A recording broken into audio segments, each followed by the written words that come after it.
It feels like we're drowning in AI news, you know? I know, it's a lot. But what does it all actually mean? Well, I can tell you one thing for sure. It's not all hype this time around. Okay. What's happening with AI, especially generative AI, it's genuinely different. The sheer speed of these advancements, it's really something we haven't seen before. That's what makes this whole deep dive so fascinating. Yeah. We're not just looking at sci-fi fantasies anymore. We've got serious reports. We do. You shared some with us from the IMF, PwC, McKinsey, even analyses from Harvard and Columbia Business School. A lot of reading. It is. It's a lot. But we need to unpack what these experts are actually seeing and figure out how it applies to you, our listener. We need to look at the concrete changes that this could bring to the world of work Yeah. for everyone. Exactly. And those changes could be huge. I mean, massive. Huge, yeah. The IMF, for example, they predict that AI will impact nearly 40% of jobs globally. Wow. Oh, 40%. 40%.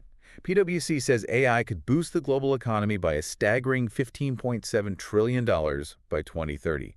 Trillion, not billion. That's like adding an entire new economy the size of China to the world. It's mind-boggling. It is a lot. It's easy to get caught up in those massive numbers, for sure. Yeah. But it is vital to remember these are just projections, Okay. not guarantees. Right. How this actually unfolds depends on a lot of factors. Like what? Like the speed of AI's development, obviously a big one. Yeah. How businesses decide to adopt it. And very importantly, the policies that governments put in place to manage the changes. So no robot uprising just yet, then? Not just yet. It's more nuanced than just machines take over. It's much more nuanced. This isn't just about robots on factory assembly lines anymore. Right. The McKinsey report, they highlighted a key difference this time around. Oh, yeah. What's that? AI is actually tackling tasks that require cognitive skills and even creativity. Really? Things that we thought were very human. Yeah. Things like writing software, creating marketing campaigns, even scientific research. Ah. AI is changing the game across the board. Okay. Now, that is what I call a game changer. We're not just talking about, like you said, automating those routine tasks anymore. Right. This has the potential to impact It really does. almost every industry, doesn't it? It does. And the impact, I think, it will vary depending on where you are in the world. Okay. The IMF, they pointed out that advanced economies, they might feel the heat first. Right. Because their job markets rely so heavily on those high-level skills, the ones that AI is starting to replicate. That makes sense. But they're also the ones with more resources to adapt. Right. Right. Wouldn't you say? Right, exactly. The same IMF report, it suggested that those advanced economies have an advantage. Okay. They're better positioned to benefit from AI's productivity gains if they adapt quickly. Of course, yeah. They've actually even developed what they call an AI preparedness index to track countries' readiness for these changes. Oh, wow. So some are taking it more seriously. So they're really trying to stay ahead of the curve. Yes, very much so. Meanwhile, emerging markets are facing a different set of challenges, I imagine. They are. They have a bit more time, I would say, before AI's impact is as strongly felt. Yeah. But this means they risk falling further behind if they don't make changes. Right.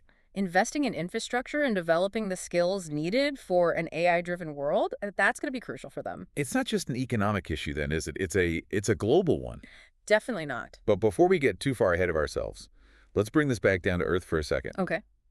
A lot of the fear around AI is about this idea of job displacement. Right, of course, yeah. Robots taking our jobs. Yeah. But you shared a study from Columbia Business School. I did. It looked at the finance industry. Yeah.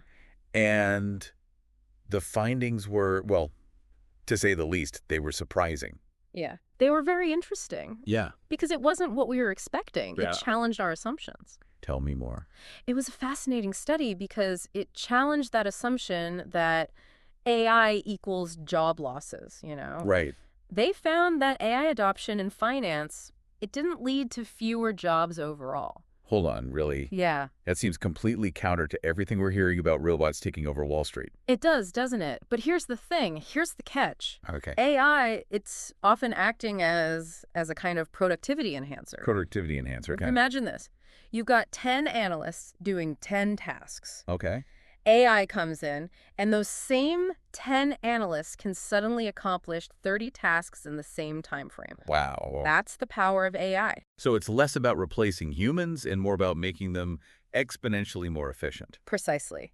And that boost in productivity, that can then lead to business growth, new opportunities, and potentially even more hiring. Wow. So it's not a simple equation of AI in, humans out. Okay, that makes a lot more sense. So we've got AI potentially supercharging productivity across a whole range of jobs, industries. Yes. And speaking of, the McKinsey report gave some eye-opening examples of what that actually looks like in practice. They did. The sheer range of applications it's mind-boggling. What's the most, like, what jumped out at you? Well, we're talking about AI that can write software code faster and with fewer errors than humans. No way. There's even AI helping to fix bugs in existing code. So we're talking about AI debugging AI, essentially. In a way, yes. They talked about this program called GitHub Copilot. Have you heard of it? I have. Yeah, it's used by developers. It is. And McKinsey, they found that their own engineers were significantly faster and happier using these tools. Happier engineers, that's always a plus. Always a plus. But it's not just about software, though, right? No, not at all. We're talking about customer service bots that sound incredibly human thanks to natural language processing. Imagine calling up a company for help and not even realizing you're talking to AI. I've had that. See, it's already happening. It's a little unnerving. It can be, but it's Yeah. also pretty amazing. And then there's AI generating personalized marketing content and sales pitches, which frees up human marketers to focus on strategy and the creative side. It's incredible to think about. Even creative fields like research and development are being impacted. With AI designing new drugs and new materials, it really feels like we're on the cusp of a major shift. We are, absolutely. But with every shift, of course, comes a new set of questions and challenges. Which brings us to the big, so what? If AI can make us this much more productive, Right? does that ultimately mean that companies will need fewer workers overall? It's a question I bet a lot of people listening are asking themselves right now. It's the million-dollar question. Yeah. And it's one we'll dive into right after the break. Okay, so we're back, and I'm still thinking about that million-dollar question. More productivity? Yeah, great, but what about jobs? What about fewer jobs? That's a real concern. Yeah, it is. Yeah, it's a really complex issue. No easy answers. Right. The IMF, for example, they're worried about AI widening the gap between the haves and the have-nots. So it's not even just about like job displacement itself, right? It's Right. about like who actually benefits Yeah. from these changes and who gets left behind. Exactly. That's the crux of it. Yeah. Their research, it suggests that while some workers, they might see their wages go up, maybe even skyrocket thanks to AI, Yeah. others, the ones who can't adapt as quickly Right. or whose jobs are more easily automated, they could be left really struggling, just trying to catch up. That sounds like a recipe for serious social and economic turmoil, doesn't it? If we're not careful. It is a very real concern, and it's exactly why, those policy responses we were talking about earlier, Yeah. the ones outlined in that Harvard Kennedy School paper, they're so important. We have to get this right.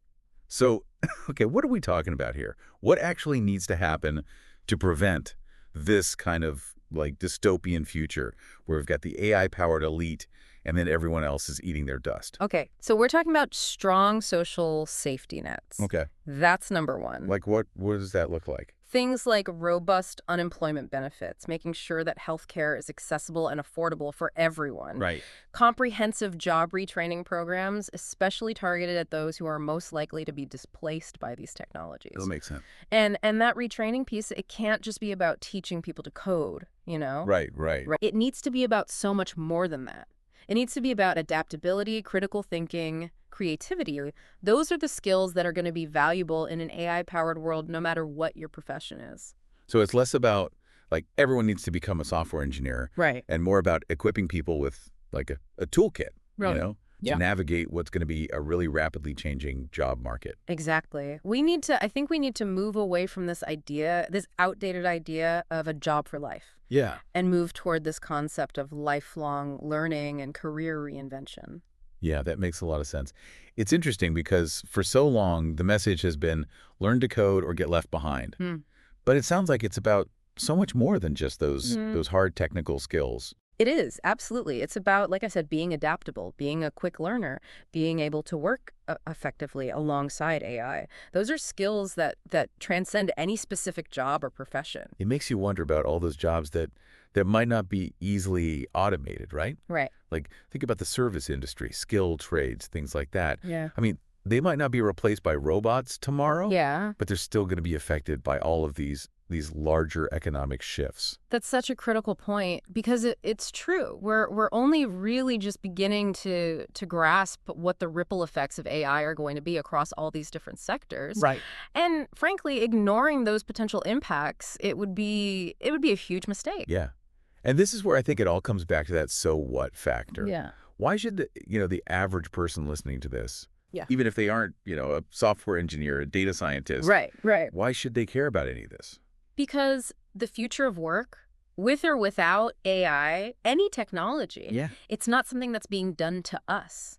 Right. It's something that we're all a part of shaping right now. It's happening as we speak. The choices we make today, that's what's shaping the future. I like that. And those choices are going to be far more informed, far more likely to lead to positive outcomes if we actually understand the forces at play. So it's not about just sort of sitting back, passively waiting to see what happens. Sure. It's about actively, going out there and shaping the future that we want to see for ourselves. Exactly. And it all starts by asking tough questions. If you could, and you can do this right now, if you could sit down and design your ideal job of the future, Yeah. what would that look like? Yeah. What would it look like? What skills would it require? Oh. What kind of work-life balance would it offer? Those are some big, big, like existential questions. They are, but they're the questions worth grappling with as we navigate this whole new frontier, you Yeah. know. Right. And remember, this isn't just about individual choices either. This is also about advocating for policies that support workers, that invest in education and retraining, and ensure that the benefits of AI are shared by everyone, not just a select few. It sounds like what we really need is almost like a fundamental shift in thinking. And not just about how we work, Right. but almost why we work too. Yeah, you've hit the nail on the head. Have I? You have. And that's where things get really, really interesting. It's almost like, we have to kind of hit the reset button. Yeah. Because if AI can handle so many of these tasks for us, Right. it really makes us kind of rethink, like, what does it even mean to have a job, Right. a career, a purpose even? Big questions. Big, big questions. And those are exactly the questions, Yeah. that McKinsey was kind of getting at in their in their closing thoughts, Right. When AI takes over so many tasks, we can't avoid those questions any longer. We can't, yeah. What is valuable about human work? What should a fulfilling career look like in this new world that we're creating? Right. How do we even begin to restructure our economy when those traditional rules of employment they're changing so rapidly? It's a lot to unpack for sure. And I know we've only just like scratched the surface here in this deep dive. Right, of course, yeah. But if you had to leave our listener with just one key takeaway, Okay. one thing to really mull over after they finish listening, Yeah. what would it be? I think it's this idea that the future of work, with or without AI, any technology, really, Yeah. it's not predetermined. Okay, It's yeah. not some fixed destination that, that we're all sort of inevitably headed towards. Yeah. It's far more open-ended than that, I think. It's like we're writing the story as we go, Right. and the policies that we support, the skills we choose to develop, even conversations like the one we're having right now. Yeah. These are all shaping the future. So it's about more than just adapting.